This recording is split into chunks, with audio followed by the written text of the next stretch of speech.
The 165 million people, they only own $2.4 trillion. The richest 664 people in America, the billionaires, they have $4.3 trillion in wealth. Look how crazy that is. 664 earn more than 165 million people. Keep it 100, I be feeling like Campbell soup over white rice, baked chicken with the skin on, yeah, Lowry's with black pepper, I'm fully seasoned with laughter.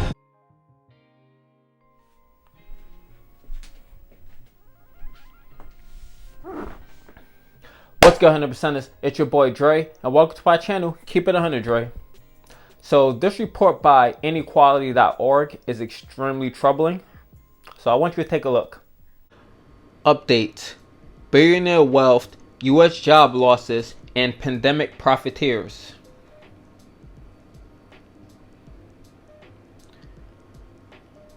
As the U.S. crosses the threshold of 500,000 deaths from the COVID pandemic, the nation's billionaires continue to reap extraordinary financial gains. After 11 months of pandemic misery, where Americans have lost their jobs, health, and wealth, total billionaire wealth increased $1.3 trillion since mid-March 2020, an increase of 44%. As the market closed on Friday, February 19th, the country's billionaires now have combined wealth of $4.3 trillion, up from just under $3 trillion on March 18th, 2020. These findings, based on Forbes data compiled in this report by Americans for Tax Fairness, ATF, as the Institute for Policy Studies, IPS, see top 15 billionaires at the end. March 18th is used as the unofficial beginning of the crisis because by then, most federal and state economic restrictions responding to the virus were in place. March 18th was also the date that Forbes picked to measure billionaire wealth for a 2020 edition of its annual Billionaire Report, which provided a baseline that ATF and IPS compared periodically with real-time data from Forbes website. PolitiFact has favorably reviewed this methodology. So as we all know, the global pandemic of COVID is started in March of 2020. So since that time period, their wealth has grown $1.3 trillion. For reference, and as mentioned in this article, the stimulus package that Joe Biden signed is $1.9 trillion. So the 664 billionaires, they gained almost as much wealth in this year's time period, less than a year actually, 11 months time period, that is the cost of the entire stimulus package. That's just insane. I think that's like 75% of what the stimulus package is. So here's the thing, right? You always see billionaires go on Fox News, CNN, MSNBC and complain about, oh, socialism is bad, socialism's terrible. But the reason why their wealth grew so much during the pandemic was because they got bailed out by the government. Trillions of dollars was printed and given to these corporations to bail them out to make sure they didn't fail during the pandemic. That's socialism. That's our tax dollars going towards them. That's socialism. So they're cool with socialism for themselves, but for the poor, for the peasants, they don't deserve anything. So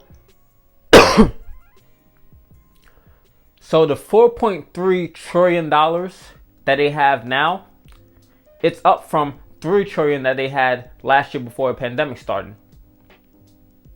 So whether the economy tanks, whether it does great, the billionaires are still doing great no matter what. They're in a win-win system and we're always in a lose-lose system. And here's something else in the report that I didn't read. I'm going to link the entire report below, of course. So the $4.3 trillion that the 664 billionaires have in this country is 2/3 higher than the entire bottom half of the wealth that the 165 million people own combined. The 165 million people, they only own $2.4 trillion. The richest 664 people in America, the billionaires, they have $4.3 trillion in wealth.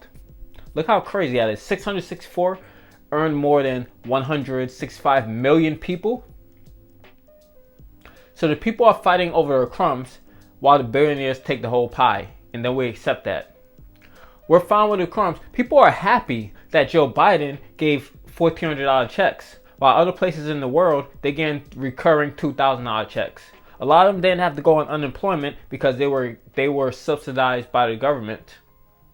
The government made sure that their businesses didn't go out of business.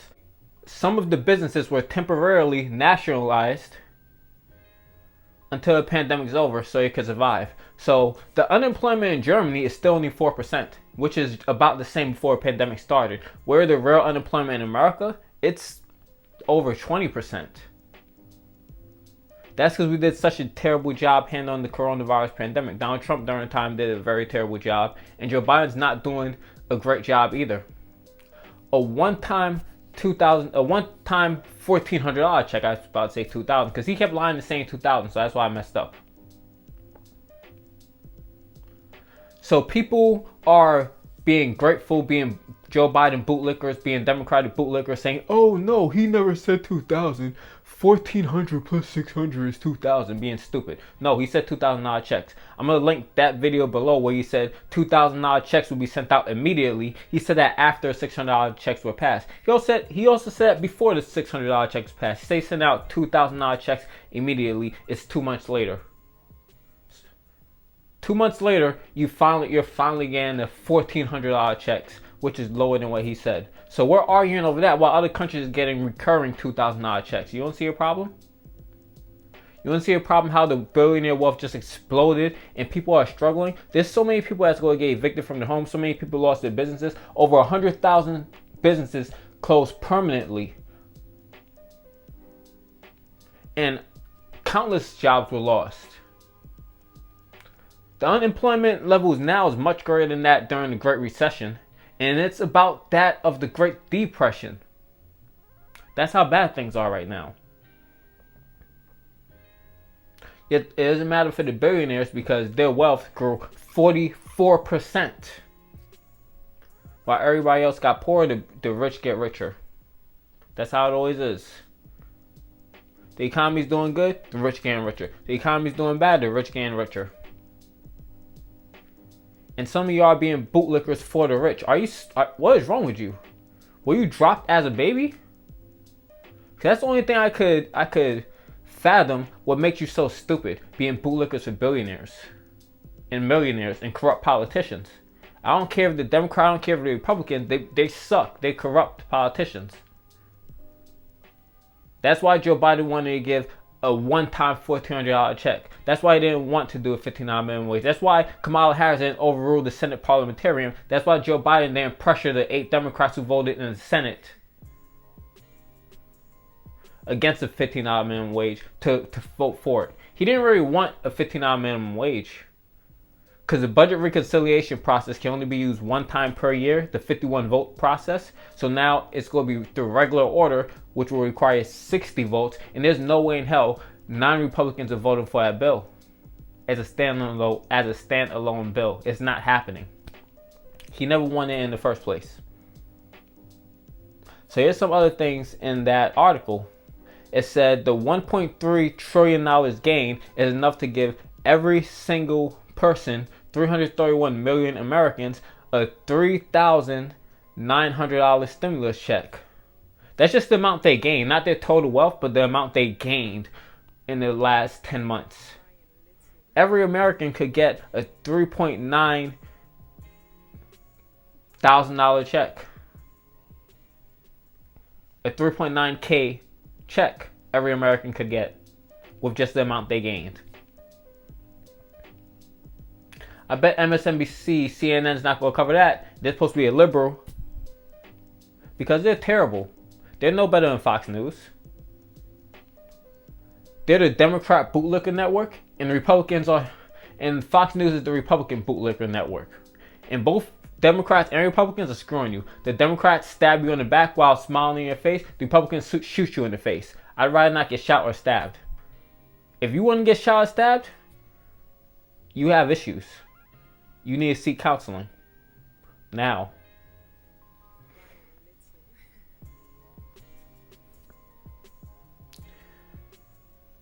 So I also want you to take a look at this chart, which is in the article again. It's the article of the 15 richest people in America, the billionaires. And you're going to see just how much their wealth increased during this time period. Take a look.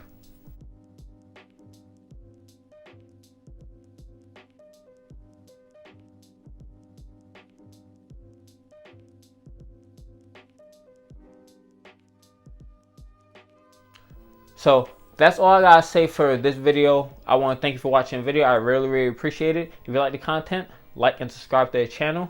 But I'm gonna leave you with the penultimate thing I'm going to leave you with. That's an old word of the day. The penultimate thing I'm going to leave you with is the word of the day. The word of the day for today, or words of the day I should say, is income inequality. The definition of income inequality is how unevenly income is distributed throughout a population. So now I will attempt, I forgot to spell it. Income inequality is spelled Inequality.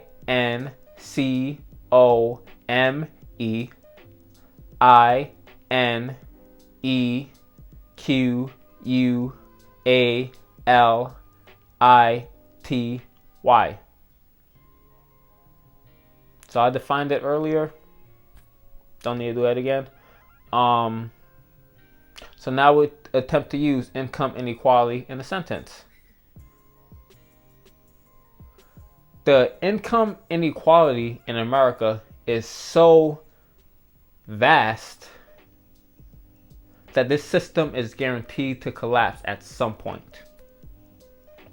Hopefully I used that in a sentence correctly.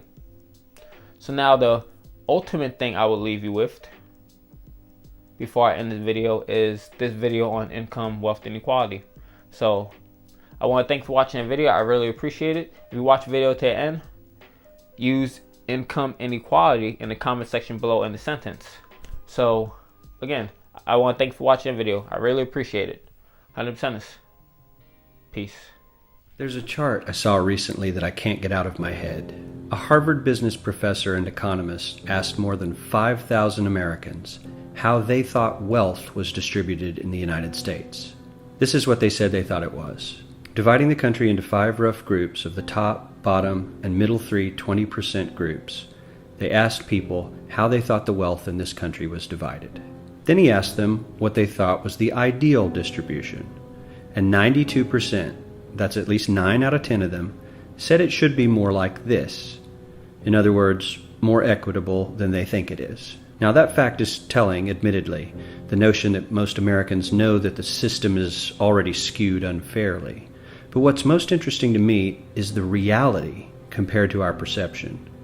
The ideal is as far removed from our perception of reality as the actual distribution is from what we think exists in this country. So ignore the ideal for a moment. Here's what we think it is again. And here is the actual distribution. Shockingly skewed. Not only do the bottom 20% and the next 20%, the bottom 40% of Americans barely have any of the wealth. I mean, it's hard to even see them on the chart. But the top 1% has more of the country's wealth than 9 out of 10 Americans believe the entire top 20% should have. Mind-blowing. But let's look at it another way, because I find this chart kind of difficult to wrap my head around. Instead, let's reduce the 311 million Americans to just a representative 100 people. Make it simple. Here they are: teachers, coaches, firefighters, construction workers, engineers, doctors, lawyers, some investment bankers, a CEO, maybe a celebrity or two. Now let's line them up according to their wealth. Poorest people on the left, wealthiest on the right, just a steady row of folks based on their net worth. We'll color code them like we did before based on which 20% quintile they fall into. Now, let's reduce the total wealth of the United States, which was roughly $54 trillion in 2009, to this symbolic pile of cash. And let's distribute it among our 100 Americans. Well, here's socialism, all the wealth of the country distributed equally. We all know that won't work. We need to encourage people to work and work hard to achieve that good old American dream and keep our country moving forward. So, here's that ideal we asked everyone about. Something like this curve. This isn't too bad. We've got some incentive, as the wealthiest folks are now about 10 to 20 times better off than the poorest Americans. But hey, even the poor folks aren't actually poor, since the poverty line has stayed almost entirely off the chart. We have a super healthy middle class with a smooth transition into wealth. And yes, Republicans and Democrats alike chose this curve. 9 out of 10 people, 92%, said this was a nice, ideal distribution of America's wealth. But let's move on. This is what people think America's wealth distribution actually looks like. Not as equitable, clearly, but for me, even this still looks pretty great. Yes, the poorest 20 to 30% are starting to suffer quite a lot compared to the ideal, and the middle class is certainly struggling more than they were, while the rich and wealthy are making roughly 100 times that of the poorest Americans and about 10 times that of the still healthy middle class. Sadly, this isn't even close to the reality. Here is the actual distribution of wealth in America. The poorest Americans don't even register. They're down to pocket change, and the middle class is barely distinguishable from the poor. In fact, even the rich between the top 10 and 20 percentile are worse off. Only the top 10% are better off. And how much better off? So much better off that the top 2 to 5% are actually off the chart at this scale. And the top 1%, this guy, well, his stack of money stretches 10 times higher than we can show. Here's his stack of cash, restacked, all by itself. This is the top 1% we've been hearing so much about. So much green in his pockets that I have to give him a whole new column of his own because he won't fit on my chart. 1% of America has 40% of all the nation's wealth. The bottom 80%, 8 out of every 10 people, or 80 out of these 100, only has 7% between them. And this has only gotten worse in the last 20 to 30 years. While the richest 1% take home almost a quarter of the national income today, in 1976, they took home only 9%, meaning their share of income has nearly tripled in the last 30 years. The top 1% own half the country's stocks, bonds, and mutual funds. The bottom 50% of Americans own only 0.5% of these investments, which means they aren't investing. They're just scraping by. I'm sure many of these wealthy people have worked very hard for their money. But do you really believe that the CEO is working 380 times harder than his average employee? Not his lowest paid employee, not the janitor, but the average earner in his company. The average worker needs to work more than a month to earn what the CEO makes in 1 hour. We certainly don't have to go all the way to socialism to find something that is fair for hardworking Americans. We don't even have to achieve what most of us consider might be ideal. All we need to do is wake up and realize that the reality in this country is not at all what we think it is.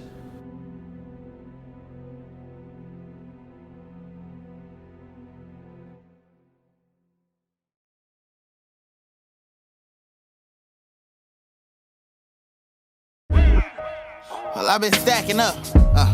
Nah, really that ain't accurate, cause I just spent my whole damn advance in the past couple months just to compensate for times we ain't have enough. Ooh.